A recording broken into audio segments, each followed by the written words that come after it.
तो जब radio active elements rays alpha beta rays emit करते करते पीबी बन जाते हैं, वंस दे बिकम पीबी, तो मैंने कहा था जब वो पीबी हो गए उसके बाद वो रेज एमिट नहीं करेंगे, then they do not emit the rays once they become Pb. एक बार रेज एमिट करते करते वो पीबी बन गए तो उसको बोल, this process is called decay. तो पीबी बन गया उसको डीके बोलते हैं कि डीकेड। इतना मैंने बताया था last time, I hope you remember that point, है ना। सो आज रेडियो एक्टिविटी में आगे बढ़ते हैं, will go ahead after this, so see to it. ध्यान से देखो, आज इसका ना हम लोग कुछ मैथमेटिकल फॉर्मूलाज वगैरह डिराइव करेंगे उस, हाँ, but before we derive mathematical formulas and all, उससे पहले आता है the properties of alpha, beta and gamma rays. Properties of this alpha rays and then beta rays and then gamma rays. ठीक है, तो one by one will discuss. Chemistry में कभी पढ़ा है क्या अल्फा बीटा गामा की प्रॉपर्टीज? एनीबॉडी केमिस्ट्री में हुआ है कभी अल्फा बीटा गामा की properties?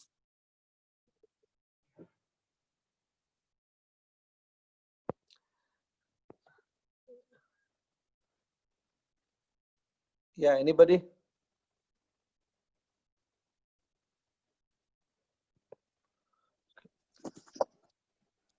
Alpha beta gamma rays, इनकी प्रॉपर्टीज केमिस्ट्री में हुई है क्या? No sir, no. ठीक है, चलेगा। तो स्लोली जाना है मुझे, मैं क्यों पूछता रहता हूँ ताकि स्लो मुझे जाना है कि फास्ट वो पता चले। अगर ऑलरेडी हो चुका है तो we can go little bit faster. Okay, ठीक है, it's okay, I will go accordingly. Alpha beta gamma rays की प्रॉपर्टीज, फर्स्ट प्रॉपर्टी है कि ये अल्फा रेज होते हैं ना, these alpha rays are first of all positively charged particles ना, इसमें होगा alpha rays are usually positively charged particles. Alpha rays are positively charged particles and alpha particles are very similar to the helium nuclei. They are similar to helium nuclei. मतलब जैसे helium के nucleus का composition होता है, जैसे helium का nucleus जिन चीजों से बना होता है, अल्फा पार्टिकल भी उन्हीं चीजों से बना हुआ है। That's why it is similar to the helium nucleus. Helium का जो न्यूक्लियस होता है, ठीक है, helium nucleus it consist of 2 protons as well as 2 neutrons. तो अल्फा पार्टिकल जो है ना, उसका चार्ज और अल्फा पार्टिकल का मास दोनों हीलियम के न्यूक्लियस के जैसे होते हैं। That's why we say it is similar to helium nucleus. Second point, याद रखो अल्फा पार्टिकल के बाद 2 प्रोटॉन के जितना चार्ज होगा और 2 प्रोटॉन एंड 2 न्यूट्रॉन, मतलब टोटल 4 न्यूक्लियॉन्स, 4 न्यूक्लियॉन्स के जितना मास होता है। Remember, it has a mass equal to 4 nucleons.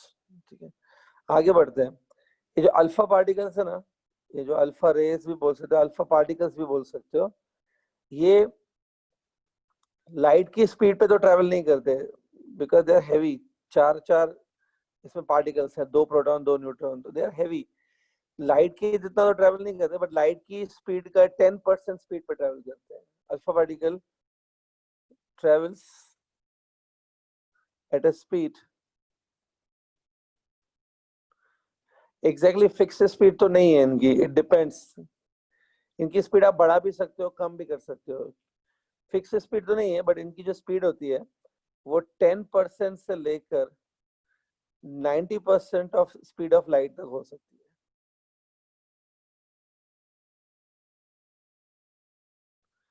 They can have a speed from anywhere from 10% to 90% of the speed of light. Speed variable हो सकती है, we can change it, 10 से लेके 90% of speed of light तक होती है। ठीक है, ओके, नेक्स्ट पॉइंट, जो अल्फा पार्टिकल्स होते हैं ना, alpha particles have low penetration power. Low penetration power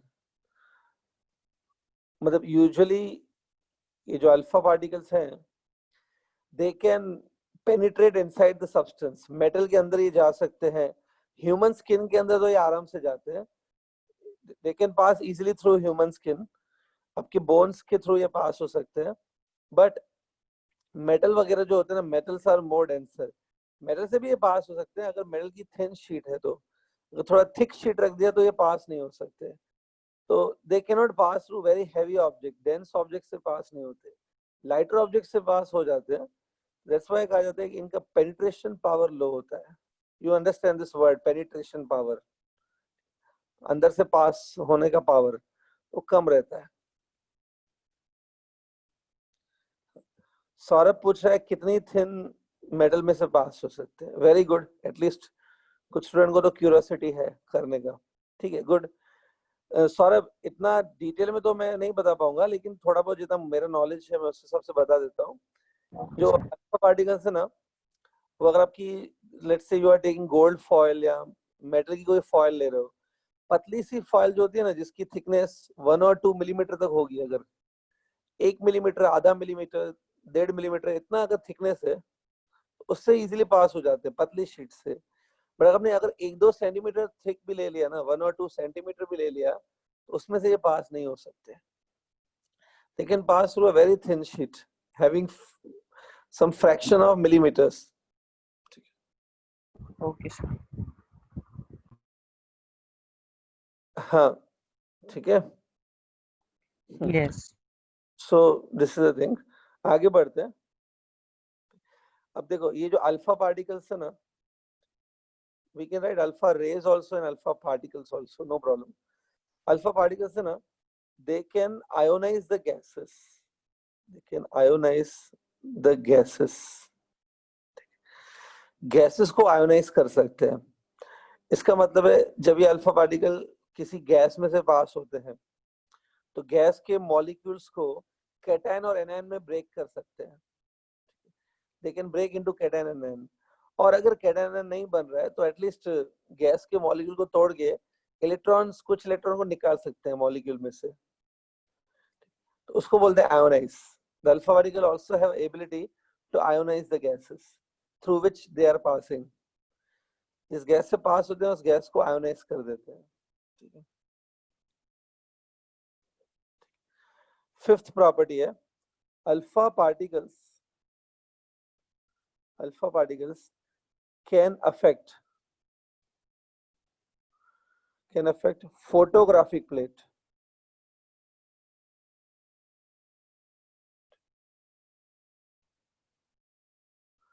Alpha particles can affect photographic plate.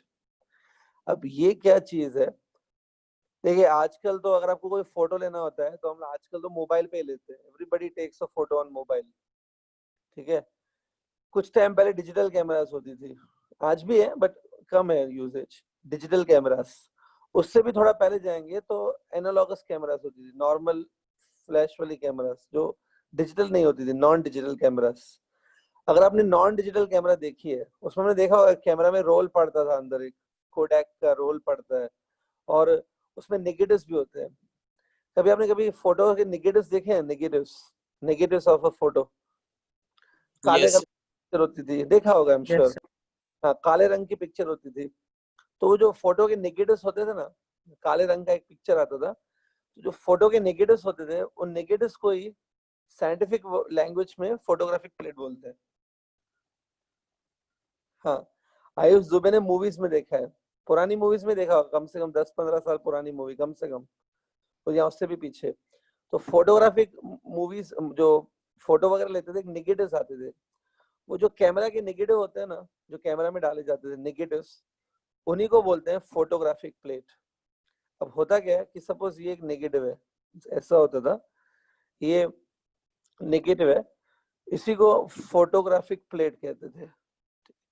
अब इसके ऊपर होता क्या था कि जब ये न्यू लेके आते, एकदम न्यू, सपोज ये रोल है, न्यू कैमरा का रोल है ये, तो न्यू रोल में क्या होता था कि जो फोटोग्राफिक प्लेट है ये, इसके ऊपर एक केमिकल की कोटिंग लगी होती थी जब ये न्यू रहता है, it is coated with a chemical, usually वो केमिकल होता था जिंक सल्फाइड केमिकल की कोटिंग रहती थी।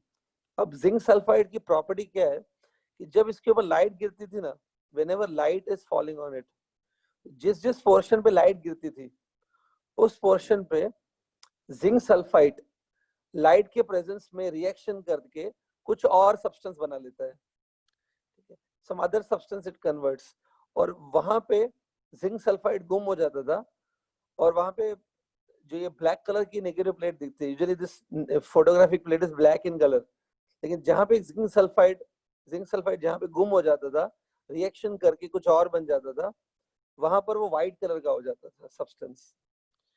जहां जहां लाइट गिरती थी ना, वहां वहां पर एग्जैक्टली जिंक सल्फाइड अपना कलर चेंज करके व्हाइट हो जाता था। Some chemical reaction was occurring in presence of light, तो लाइट गिरने पे इसका कलर बदल जाता था। इससे हम लोग लाइट को कैप्चर कर सकते, लाइट को डिटेक्ट कर सकते थे। लेकिन अगर आप यही फोटोग्राफिक प्लेट ले लो, इसके ऊपर अगर अल्फा पार्टिकल्स गिर रहे हैं, अल्फा पार्टिकल भी वैसा रिएक्शन कर लेते हैं जो लाइट के साथ होता है। अल्फा पार्टिकल जहां जहां गिरेंगे वहां कलर चेंज हो जाता है जिंक सल्फाइड का। तो इवन इसको ही कहा जाता है कि alpha particles can also affect photographic plate. ठीक है, देखो होता क्या है कि अल्फा पार्टिकल्स या बीटा पार्टिकल्स या गामा पार्टिकल्स, ये जो भी पार्टिकल्स है ना, वो दिखते नहीं है, you can't see them, visible नहीं होते हैं। तो इनको डिटेक्ट करने के लिए फोटोग्राफिक प्लेट टेक्निक यूज की जाती थी। फोटोग्राफिक प्लेट रख दिया, अगर वो अफेक्ट हो गई, मतलब हमें पता चलता है कि कुछ ना कुछ पार्टिकल्स फोटोग्राफिक प्लेट के ऊपर गिर रहे हैं, डिटेक्ट करने के लिए काम आता है ये। ठीक है, so this is the next fifth property. Sixth and the last property I will tell you, एक और प्रॉपर्टी लास्ट है बट बहुत ही इंपॉर्टेंट है, and everybody should remember the last property, last but important. मैंने आपको लास्ट टाइम बताया था कि जो हैवी न्यूक्लियस होते हैं, वो alpha beta gamma rays emit करते हैं। जब कोई भी heavy nucleus having Z greater than 82, जब वो अल्फा पार्टिकल एमिट करता है ना, तो उसका एटॉमिक नंबर और मास नंबर, जो Z और A होता है, atomic number and mass number, वो चेंज हो जाते हैं। whenever I can say like this, whenever radioactive nucleus, जो nucleus alpha beta gamma particle emit करता है उसको रेडियोएक्टिव न्यूक्लियस कहते हैं। whenever radioactive nucleus emits alpha particle,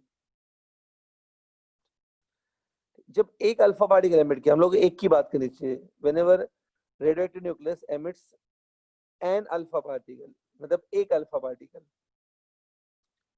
then Z मतलब एटॉमिक नंबर, मतलब नंबर ऑफ प्रोटॉन्स, Z कम हो जाता है, Z drops by 2, and A मतलब mass number, A is a mass number, A drops by 4, मतलब जो सब्सटेंस है ना, उसका जो Z है, Z 2 कम हो जाता है, और जो A है, A is a mass number 4 कम हो जाता है। ऐसा क्यों होता है? इट्स सिंपल है, alpha particles are similar to helium nuclear, remember, alpha particle consist of 2 protons. तो अगर अल्फा पार्टिकल निकलेगा मतलब 2 प्रोटॉन निकल गए ना, 2 प्रोटॉन निकल गए मतलब प्रोटॉन नंबर ड्रॉप्स बाय 2, है ना। जब अल्फा पार्टिकल निकलता है तो टोटल देखिए 4 न्यूक्लियॉन्स निकल जाते हैं, ओवरऑल 4 न्यूक्लियॉन्स, ये देखो 4 nucleons will be released, 4 nucleons निकल गए, hence the number of nucleons will drop by 4, that's why A drop by 4, A is a number of nucleons ना। समझ में आई बात? तो याद रखो इसी चीज को, जो मैंने अभी लास्ट पॉइंट लिखा है, इसी को, हाँ, आयुष दुबे पूछ रहा है कि रेडियो एक्टिव जो न्यूक्लियस है, जो भी न्यूक्लियस है, वो कब तक अल्फा पार्टिकल एमिट करेगा? आयुष, वो तब तक alpha beta gamma particles emit करता रहेगा जब तक उसका जो Z है, Z is the atomic number, वो जब तक 82 ना बन जाए। Once atomic number Z becomes 82, Z अगर 82 बन गया, तब alpha beta gamma particle emit करना बंद हो जाता है, Z शुड बिकम 82। ठीक है, देखो ये जो मैंने लास्ट पॉइंट लिखी है, इसी को अगर मैं सिंबॉलिक फॉर्म में लिखा हूँ, सिंबॉलिक वे में, तो मैं ऐसे लिखूंगा, देखो X is a suppose particular element x एक पर्टिकुलर एलिमेंट है, ये उसका atomic number and mass number, इसने क्या एमिट किया, सपोज इसने एक अल्फा पार्टिकल एमिट किया, ये देखो अल्फा पार्टिकल, ठीक है, अल्फा पार्टिकल, ठीक है, ऐसे नहीं लिखा जाता है यूजुअली, अल्फा नहीं लिखा जाता है, अल्फा पार्टिकल हम लोग ऐसे लिखते हैं, ये हीलियम न्यूक्लियस है एक्चुअली, तो alpha particles are similar to helium nucleus, तो ऐसा लिखा जाता है अल्फा को। तो उससे मैंने क्या बोला, जो इसका Z है it will drop bye 2 and A will drop by 4। देखिए अगर Z चेंज हो गया ना, इसका Z मैंने बोला 2 ड्रॉप हो जाता है, मतलब Z चेंज हो जाता है। जब किसी एलिमेंट का Z चेंज हो जाता है ना, उसकी केमिकल प्रॉपर्टीज भी बदल जाती है, वो दूसरा एलिमेंट बन जाता है। तो ये X अभी X रहेगा ही नहीं है, X कन्वर्ट होकर लेट्स से Y बन गया, X changes and it become Y element. इसका Z will become Z minus 2, A become A minus 4. तो देखिए Z और A देख लो, अभी चेंज हो गया ना, ठीक है, क्योंकि Z चेंज हो गया, एटॉमिक नंबर चेंज हो गया, मतलब ये दूसरा एलिमेंट बन गया, फिर it's no more X, it has become Y.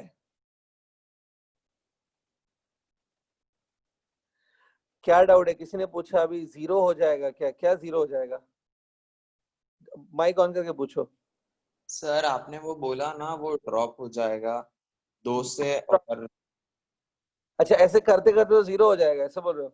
हाँ नहीं, क्या होता है अभी हम लोग आगे देखेंगे कि अल्फा पार्टिकल के टाइम पे तो ड्रॉप हो रहा है ना Z, लेकिन बीटा पार्टिकल के टाइम पे ये राइज होता है Z, दोनों चलते रहते हैं।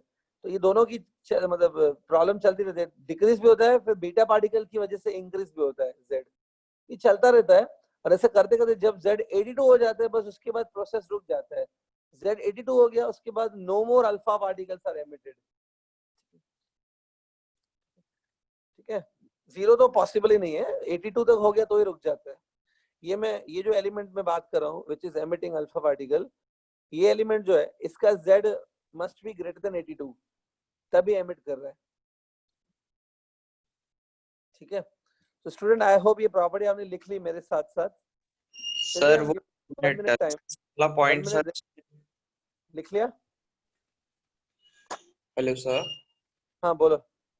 सर वो 6th वाला पॉइंट, जो एटॉमिक नंबर है वो 2 से ड्रॉप हो जाता है और एटॉमिक मास नंबर 4 से 4। ड्रॉप हो जाता है।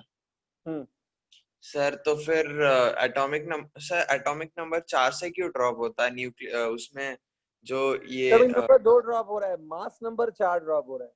हाँ सॉरी सर, मास नंबर 4 से क्यों ड्रॉप होता है, उसमें न्यूट्रॉन भी जाते हैं क्या? देखो ये alpha particles are similar to helium nuclear, मैंने बताया था ना पहली प्रॉपर्टी, हीलियम न्यूक्लियर मतलब alpha particle consist of 2 protons and 2 neutrons.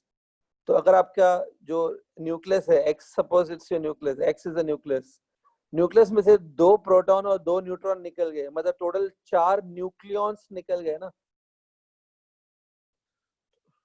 Proton neutron को मिला के न्यूक्लियॉन कहते हैं ना। समझा, yes sir, sorry sorry, 4 nucleon निकलेंगे तो A will drop by 4। Yes sir, yes sir, समझा।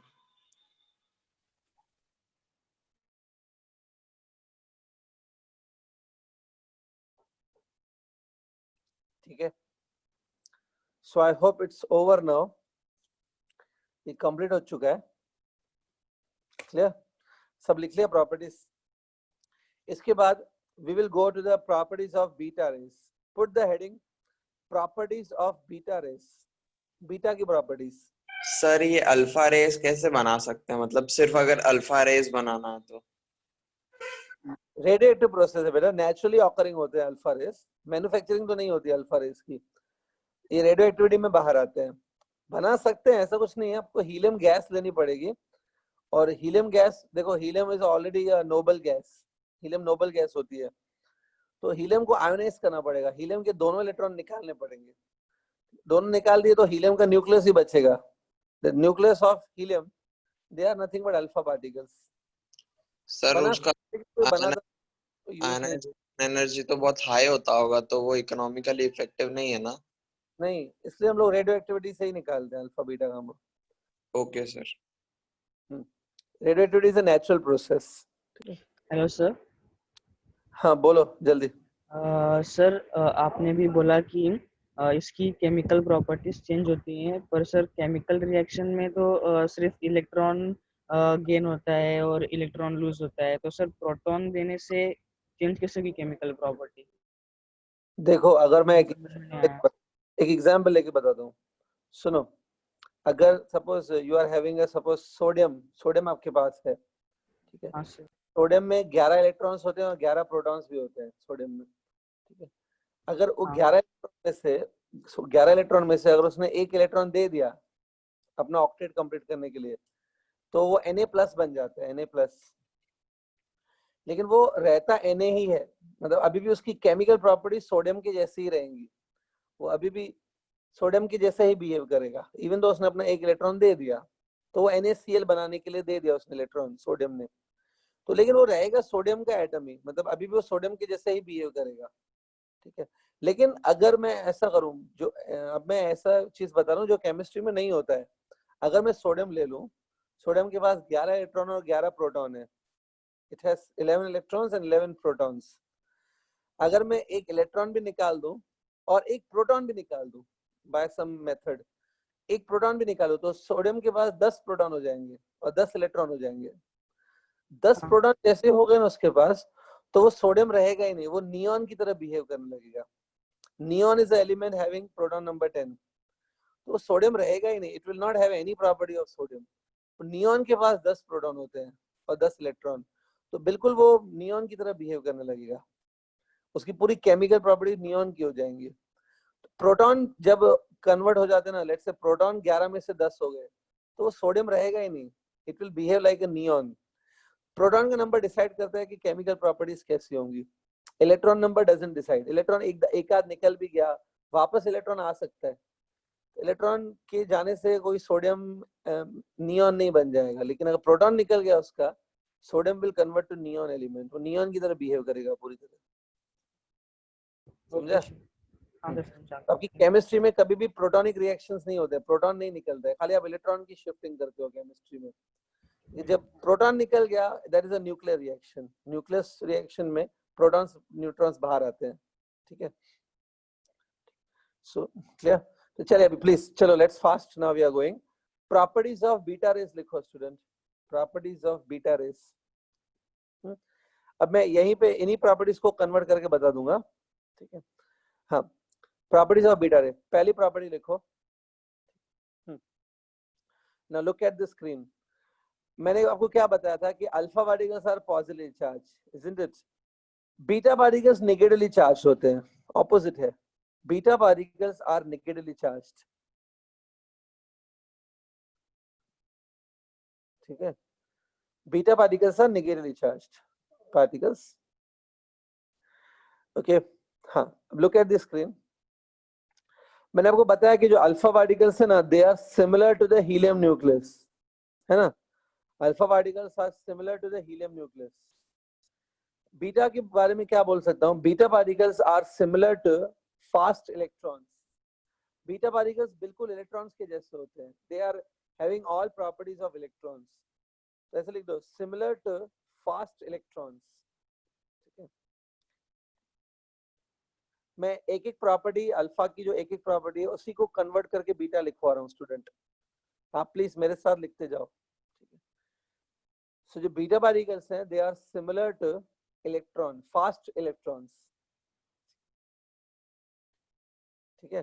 तो बात दिमाग में बिठाओ, बीटा पार्टिकल्स जो होते हैं ना, वो बिल्कुल इलेक्ट्रॉन के जैसे दिखते हैं, they look like as if electrons are moving, fast electrons, ठीक है। चलिए आगे बढ़ते हैं, second property.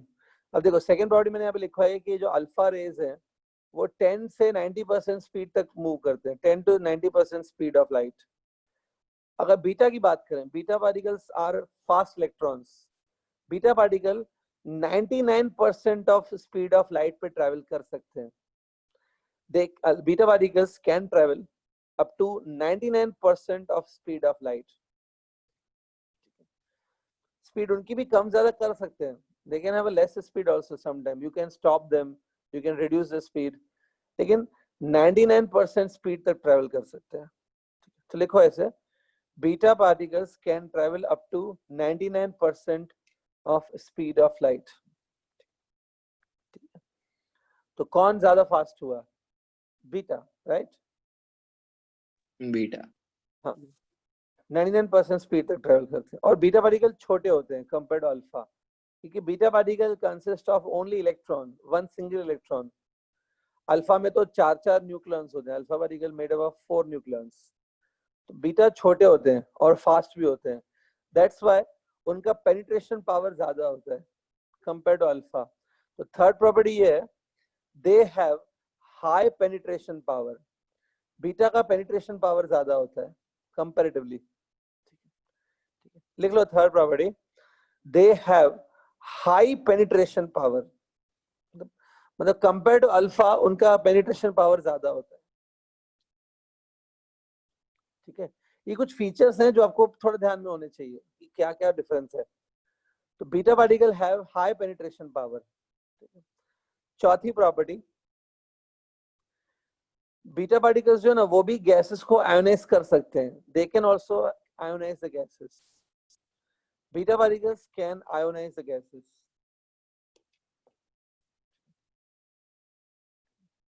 They also have ability to ionize the gases. तो 4 प्रॉपर्टीज मैंने कंप्लीट कर ली है। अगर कुछ मिस हो गया है, नहीं लिखा है, नहीं समझ में आया तो बोलो।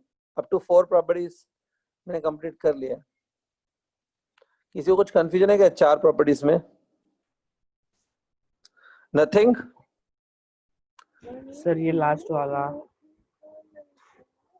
मैंने अल्फा पार्टिकल में बताया ना, आयोनाइज गैसेस, मतलब अगर कोई गैस है, suppose you are having a gas ना कंटेनर, गैस में से जब अल्फा पार्टिकल्स पास करते हैं, alpha particles are passing through the gases, तो गैस को आयोनाइज कर देते हैं, मतलब गैस के मॉलिक्यूल को कैटायन और एनायन में ब्रेक कर देते हैं। या तो एटलीस्ट अगर कैटायन एनायन नहीं बन रहा है तो गैस के मॉलिक्यूल में से वो इलेक्ट्रॉन्स को डिटैच कर देते हैं, मॉलिक्यूल को तोड़ देते हैं, इलेक्ट्रॉन्स हाँ को। सर, वो बीटा पार्टिकल इलेक्ट्रॉन है तो सर वो इलेक्ट्रॉन कैसे निकालेगा? मतलब जब जाएगा तो फिर इलेक्ट्रॉन उसको है एग्री, इलेक्ट्रॉन रिपेल करेंगे ना? इलेक्ट्रॉन है एग्री, लेकिन वो 99% स्पीड ऑफ लाइट पे ट्रैवल कर रहे हैं। इतना फास्ट अगर वो ट्रैवल कर रहे हैं लाइट की स्पीड पे ऑलमोस्ट, तो उसके पास काइनेटिक एनर्जी तो होगा उस इलेक्ट्रॉन के पास। बहुत तो जब वो इलेक्ट्रॉन जाके स्ट्राइक करता है किसी मॉलिक्यूल को, तो उस मॉलिक्यूल के इलेक्ट्रॉन्स को तो वो बाहर निकाल सकता है, एक हाँ हाँ इलेक्ट्रॉन दूसरे इलेक्ट्रॉन को निकाल देता है। हाँ sir. They can ionise the gases. Okay, अब मैं फिफ्थ प्रॉपर्टी पे जा रहा हूँ।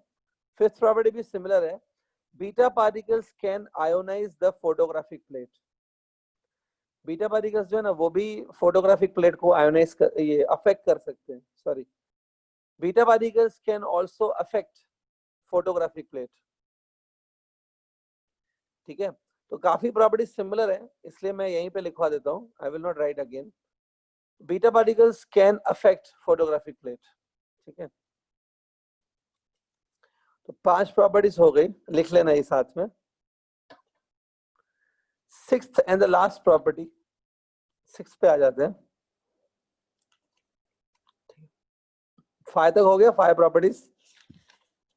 ठीक है, so I am moving with a sixth property.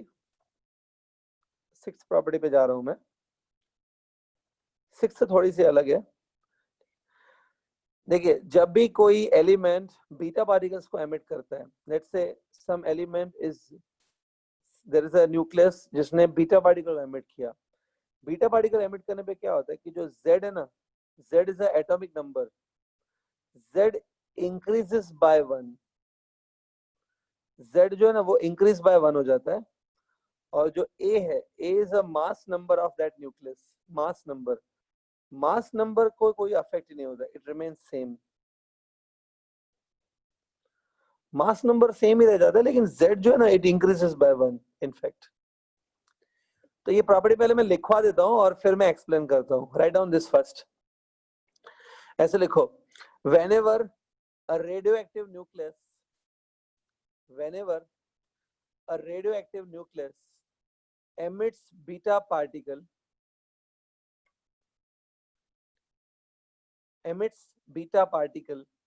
then its atomic number, bracket में Z लिख सकते हो, atomic number Z increases by 1. Z increases by 1.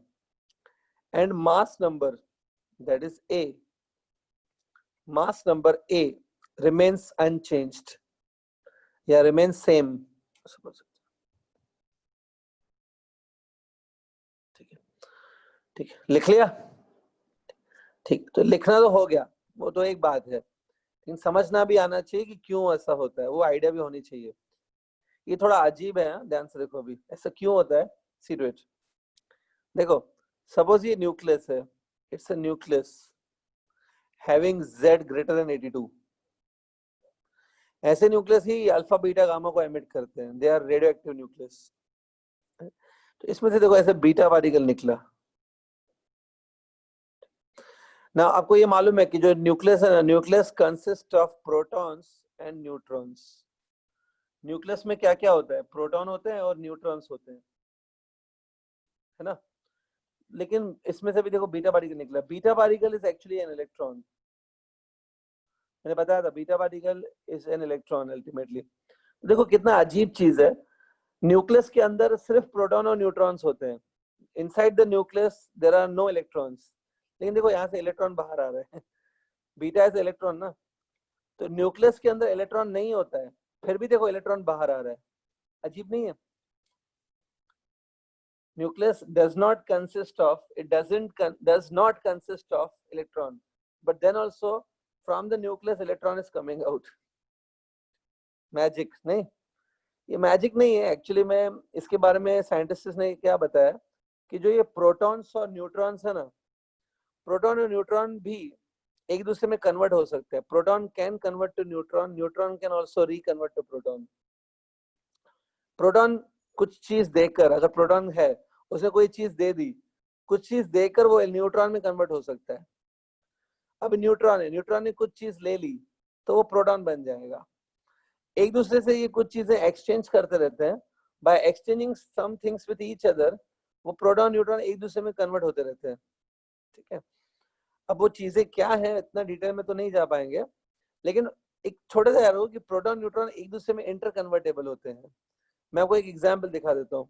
देखो, suppose we are having one neutron, हमारे पास एक न्यूट्रॉन है। ठीक है, न्यूट्रॉन जब प्रोटॉन में कन्वर्ट हो जाता है, लेट्स से न्यूट्रॉन कन्वर्ट्स टू प्रोटॉन, उसके साथ साथ वो एक इलेक्ट्रॉन छोड़ देता है,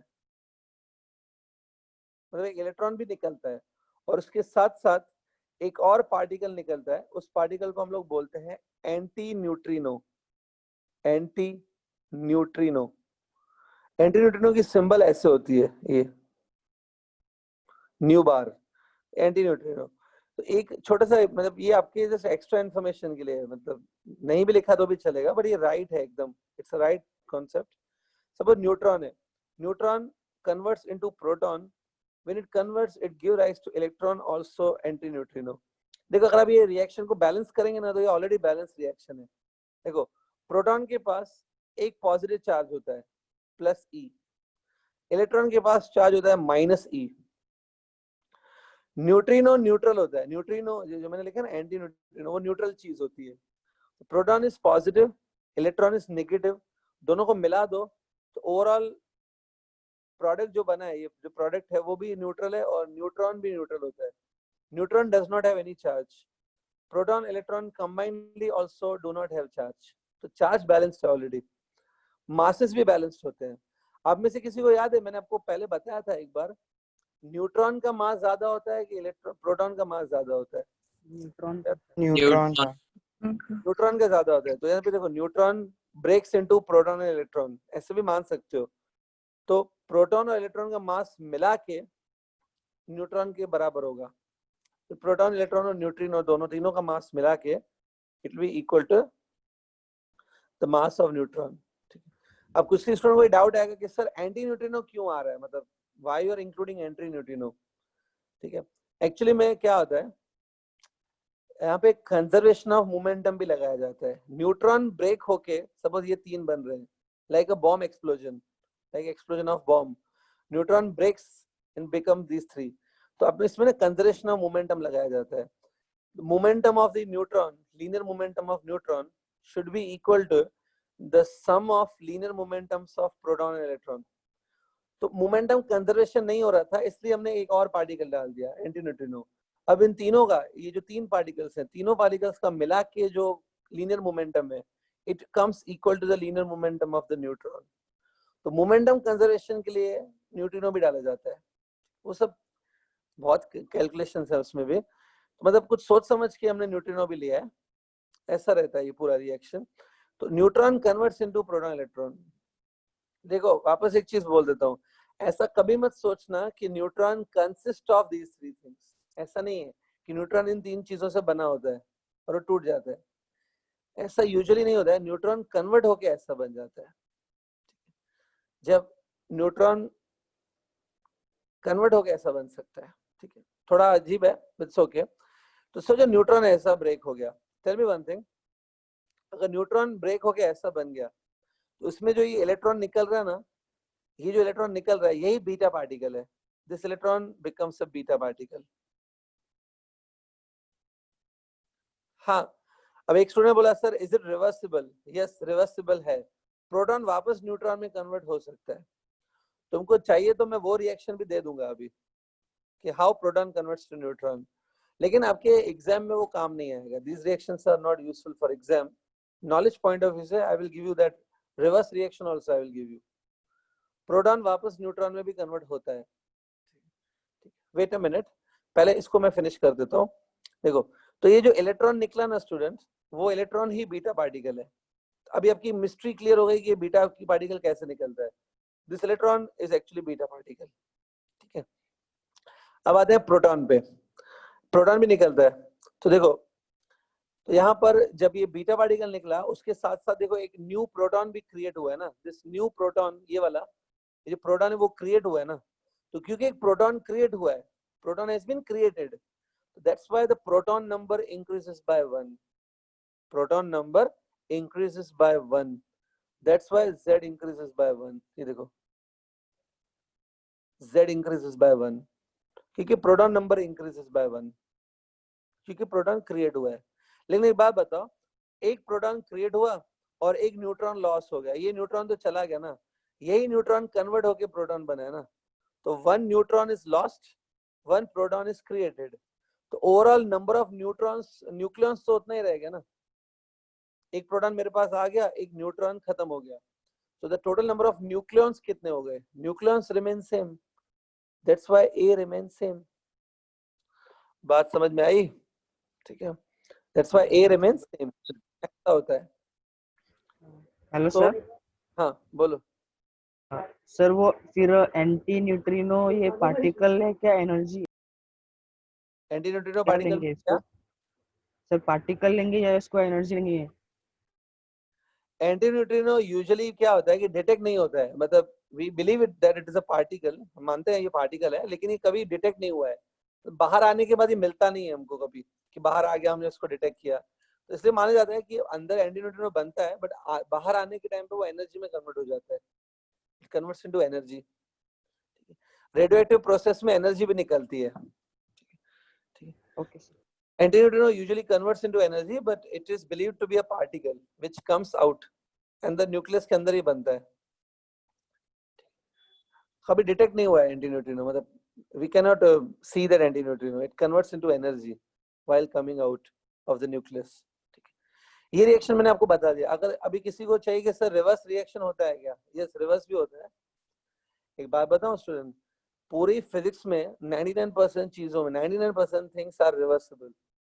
पूरी फिजिक्स में 99% चीजें रिवर्सिबल है। कोई एक आध एक्सेप्शन होगा, but 99% things are reverse.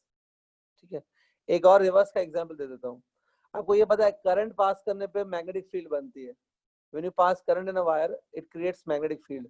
Reverse भी है, मैग्नेटिक फील्ड से वापस करंट भी बन सकता है। यस, मैग्नेटिक फील्ड से वापस करंट बनता है, उसको बोलते हैं इलेक्ट्रोमैग्नेटिक इंडक्शन, EMI, जो आपका चैप्टर बाकी है अभी, EMI। ठीक है, तो everything is reversible almost in the physics. ठीक है, चलिए आगे बढ़ते हैं। अभी रिवर्स रिएक्शन में आपको बता देता हूँ। सपोज ये प्रोटॉन है, बहुत ही कम पॉसिबिलिटी होती है, लेकिन ऐसा भी होता है कि प्रोटॉन वापस कन्वर्ट होकर न्यूट्रॉन बन गया। जब प्रोटॉन न्यूट्रॉन में कन्वर्ट होता है ना, तब उसके साथ साथ वो एक पार्टिकल और रिलीज करता है। उस पार्टिकल का नाम है पॉजिट्रॉन। पॉजिट्रॉन जो इलेक्ट्रॉन का ही भाई है, इलेक्ट्रॉन का ही ब्रदर है, लेकिन इलेक्ट्रॉन का उल्टा है ये। It's a anti electron, electron का उल्टा। तो positron has the same mass as of electron, लेकिन positron is a positively charged electron. उसके साथ साथ यहाँ पर एक पार्टिकल निकलता है विच इज न्यूट्रिनो। न्यूट्रिनो, ठीक है। तो ये देखो ऑलमोस्ट सिमिलर रिएक्शन है। प्रोटॉन न्यूट्रॉन में कन्वर्ट हो गया और साथ में उसने पॉजिट्रॉन रिलीज किया। This is positron. वापस अगर आप चार्ज को बैलेंस करोगे तो चार्ज ऑलरेडी बैलेंस्ड है, इट्स ऑलरेडी बीन बैलेंस्ड। ये जो पॉजिट्रॉन है इसके पास पॉजिटिव चार्ज है, न्यूट्रॉन और ये इधर है न्यूट्रिनो, इनके पास कोई चार्ज नहीं होता है। तो ओवरऑल यहाँ पे पॉजिटिव चार्ज है, प्रोटॉन भी पॉजिटिव चार्ज है, तो चार्ज बैलेंस्ड है। ठीक है, ठीक है। बोलेंगे मास तो बैलेंस नहीं है, मास इज नॉट बैलेंस, ऐसा नहीं है। ये प्रोटॉन कुछ ना कुछ चीज एब्जॉर्ब करके ये रिएक्शन करता होगा, मतलब it must be absorbing something then it become. Mass भी लेफ्ट हैंड साइड और राइट हैंड साइड का इक्वल अभी आपको नहीं लग रहा होगा, but proton must be taking some particle and then it becomes this one. तो उस पे हम लोग नहीं जाएंगे प्रोटॉन क्या लेकर ऐसा बन जाता है, but proton must be absorbing something and then it become this one. तो यहाँ पे देखो बीटा पार्टिकल नहीं आ रहा है, beta particle is a electron. यहाँ पर कौन सा पार्टिकल आ रहा है? पॉजिट्रॉन आ रहा है ना। पॉजिट्रॉन को हम लोग, पॉजिट्रॉन का एक और नेम है, positron is also known as beta plus particle. Beta plus मतलब पॉजिटिव बीटा। तो electrons are beta particles, but positrons are also known as beta plus particles. ठीक है, ठीक है। तो अभी काफी मैंने बता दिया चीज है, तो ये पॉइंट क्लियर हुई। 6th point, Z increases by 1, A remains same. I hope it's very clear. ठीक है, तो मैं आपको अभी 2 मिनट का टाइम दे रहा हूँ। 2 मिनट में अभी अल्फा बीटा की जो प्रॉपर्टीज है ना एक बार देख लो। सर बीटा में दोनों निकलेगा, negative beta and positive beta?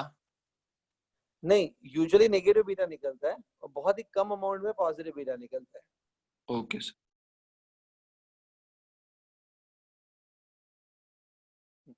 2 minute देख लो सब प्रॉपर्टी, किसी में कुछ कंफ्यूजन है तो आप पूछ सकते हो। एंड उसके बाद अगर मैंने किसी को कोई भी प्रॉपर्टी पूछा तो फिर आपको आना चाहिए बताने।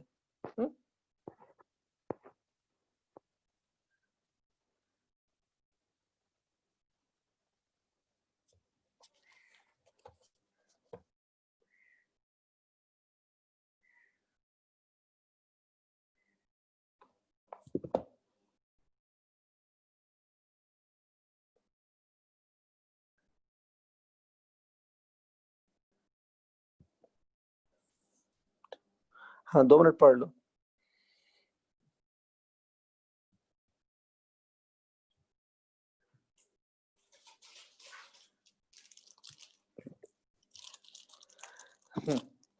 एक चीज मैं और बोलना चाहूंगा स्टूडेंट, आज भी जब हमने लॉग इन किया मैंने 7:35 को चेक किया। मैं आई केम एट 7:30 ओनली।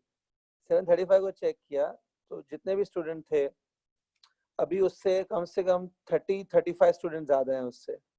मतलब 30 to 35 स्टूडेंट्स आर देयर जो 7:35 के भी बाद में आए हैं, है ना। आप लोगों को खुद को पता है कि तुम 35 के बाद आए हो कि पहले आए हो। आपको जो लेट आए बस उनको मैं इतना ही बोलना चाहूंगा, आपको शर्म आनी चाहिए। और आएगी नहीं मुझे पता है, यू आर लाइक, ठीक है, राइनोसोरस की चमड़ी है आपकी। वो मैंने आपको 10 बार बोला था कि टाइम पे आओ, वो भी आप नहीं सुन रहे हो।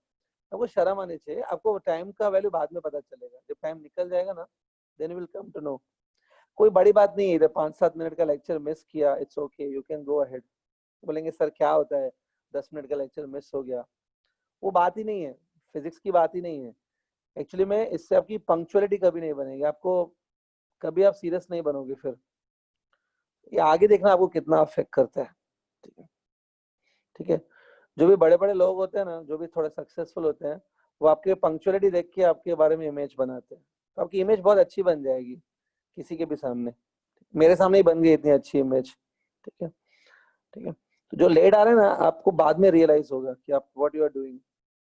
आपको लग रहा होगा अभी कोई नहीं है, 10 मिनट लेट भी गएंगे, कौन देखता है। ठीक है, ये गंदी आदत है ना आपकी, उतरेगी नहीं फिर। ये आदत उतार दो, अच्छा रहेगा। 35 students came more than 5 minutes late. करो करो, ठीक है। आप लोग का ही कंट्रीब्यूशन, आप लोग जैसे लोगों की वजह से ही इंडिया अभी इतनी स्टेट में है, नहीं तो हम लोग कब का जापान के आगे निकल जाते। But the people like you are keeping the India at its level. Good, keep it up. ठीक है, नहीं तो जापान वगैरह से हम लोग आगे निकल जाते, उसमें क्या मजा है ना। जापान में जब अगर आदमी 2 या 3 सेकंड भी लेट होता है ना, उसको शर्म आती है। They feel ashamed if they late by 2 or 3 seconds। वो पहले पहुंच जाते हैं अपने टाइम से। यहाँ पर सब चलता है, तभी तो ये हालत की है देश की। चलेगा, अभी हम लोग फिलोसफी पे नहीं जाएंगे इतना। चलो लेट्स कंटिन्यू। तो I hope alpha beta particles का क्लियर है आपका कॉन्सेप्ट। ठीक है, अभी मैं गामा पे जा रहा हूँ। Gamma is the last type of particles, ये बहुत क्विकली हो जाएगा। Gamma rays, first property, gamma rays जो होते हैं ना, इनको आप गामा पार्टिकल्स नहीं बोल सकते। You can never call them as gamma particles, gamma rays ही होते हैं। एक्चुअली में gamma rays are electromagnetic waves. जैसे लाइट होती है ना, बिल्कुल लाइट के जैसे होते हैं। Gamma rays are actually electromagnetic waves. ठीक है, तो आपको मालूम है इलेक्ट्रोमैग्नेटिक वेव्स जो होती हैं वो 3 × 10⁸ स्पीड से ट्रेवल करती हैं with the speed of light. तो gamma rays are electromagnetic waves and they travel at 3 × 10⁸ metre per second speed. ठीक है, लाइट की स्पीड पे ट्रेवल करेंगे ना, क्योंकि इलेक्ट्रोमैग्नेटिक वेव्स हैं। Even light is electromagnetic wave, so they travel at 3 × 10⁸ metre per second speed. तो सबसे फास्टेस्ट कौन हुआ अल्फा बीटा गामा में से? सबसे फास्टेस्ट हुआ gamma. Gammas are fastest. Second property, gamma rays जो है ना, ठीक है, उनके पास भी they are having very high penetration power. सबसे ज्यादा पेनिट्रेटिंग पावर जो है ना, वो गामा रेज का होता है तीनों में से। They have a very high penetration power. I am talking about gamma. तो gammas have very high penetration power. ठीक है, गामा के बारे में एक चीज बता देता हूँ। गामा रेज जो है ना, वो अगर 25 सेंटीमीटर थिक मेटल की प्लेट है, उसमें से भी आराम से पास हो जाते हैं। Yes, it's a proven fact. 25 centimetre thick metal plate से भी ये पास हो जाते हैं। 25 सेंटीमीटर थिक मतलब ऑलमोस्ट ये वॉल के जैसा हो गया। एक वॉल की जितनी थिक मेटल प्लेट से भी ये पास हो जाते हैं। They have very high penetration power. Next point वही है, gamma rays can also ionise the gases. Gamma rays भी गैसेस को आयोनाइज कर सकते हैं। लिख लो ये point, gamma rays can ionise the gases. वो आप खुद लिख लो point. Gamma rays can ionize the gases.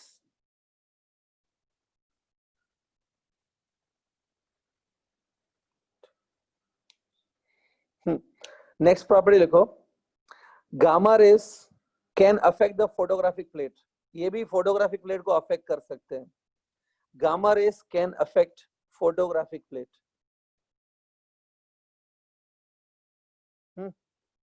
तो बहुत सारी प्रॉपर्टी सिमिलर हैं सब में। They can also affect photographic plate.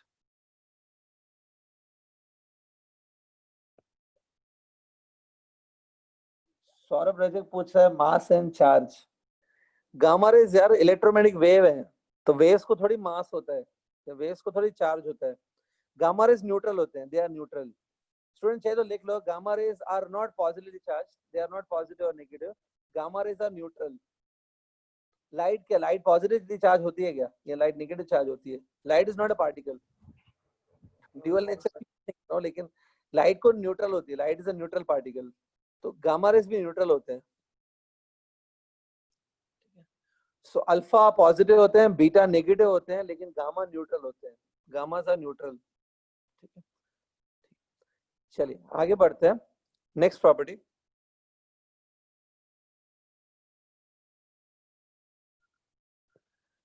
अभी कुछ किसी ने भी कोई डाउट पूछा, मैसेज मत करो, माइक ऑन करके पूछो प्लीज। हाँ, क्या डाउट है? माइक ऑन करके पूछो। सर जब फोटोग्राफिक प्लेट पे जैसे जाता है तो वहाँ पे कौन सा कलर इमिट करता फोटोग्राफिक प्लेट में एक ही कलर बन सकता है। क्या होता है फोटोग्राफिक प्लेट में, ब्लैक कलर रिमूव होके व्हाइट थोड़ा सा हो जाता है, थोड़ा ग्रेश टाइप का हो जाता है। है? आपने सर कभी इलेक्ट्रॉन तो सर ब्लू देता है ना। हाँ, वापस बोलो। इलेक्ट्रॉन जब जाता है तो जिंक का जेडएनएस पे तो ब्लू फ्लेम देता है। जेडएनएस कन्वर्ट होके कोई दूसरा का चीज बन जाता है ना, मैंने से बोला ना। वही गामा रेज भी वही करते हैं, जब गामा गिरते हैं तब भी जेडएनएस वही रिएक्शन करता है। ऐसा नहीं है कि गामा रेज से वो अलग रिएक्शन होगा, सेम जैसे जेडएनएस पहले कन्वर्ट होता है वैसे इससे साथ भी होता है। कलर सेम ही रहता हाँ, फोटोग्राफिक प्लेट क्या है, वो डिटेक्ट करने के लिए यूज होती है, चीजों को डिटेक्ट करने के लिए। गामा रेज गिर रहे हैं, खाली पता चलना चाहिए कि गिर रहे हैं, पकड़ने के लिए यूज होती है। ऐसा नहीं गामा अलग कलर देंगे और बीटा अलग कलर देगा, ऐसा नहीं है। वो कोई कलर टेस्ट नहीं है केमिस्ट्री की। गामा रेज गिरे या बीटा रेज गिरे या अल्फा रेज गिरे या विजिबल लाइट गिरे, विजिबल लाइट से भी वो फोटोग्राफिक प्लेट अफेक्ट होती है। एंड सिमिलर होता है सबके साथ, it's affected similar way in all cases. ये खाली डिटेक्टर है, फोटोग्राफी प्लेट खाली डिटेक्ट करती है कि कुछ इसके ऊपर गिर रहा है। Gamma rays can also affect photographic plate in the same way as alpha particles affect. ठीक है, चलो एक लास्ट प्रॉपर्टी लिखवा लेता हूँ। जब गामा रेज एमिट होते हैं ना किसी न्यूक्लियस में से, whenever gamma rays are emitted from any nucleus, तो मैंने आपको पहले बताया था कि Z अफेक्ट होता है और A भी अफेक्ट होता है। Z drops by 2, A drops by 4, ऐसा सब होता है ना। लेकिन गामा रेज में जब एमिट होते हैं ना तो Z और A दोनों अनचेंज्ड रहते हैं, दे रिमेन अनचेंज्ड। ये प्रॉपर्टी आप खुद लिख लो जैसे आपने वहां पे लिखी है बीटा में। मैं खाली पॉइंट बता देता हूँ, Z और A चेंज नहीं होते हैं। जब अल्फा बीटा जैसे एमिट होते हैं तो Z चेंज होता है। जब गामा एमिट होते हैं तो Z and A do not change, they remain unchanged। तो कोई प्रॉब्लम ही नहीं है गामा में, Z और A remain unchanged। ये प्रॉपर्टी आप खुद बना के लिख लो student, write this property on your own. Z को एटॉमिक नंबर बोलते हैं और A को मास नंबर बोलते हैं, याद रखो।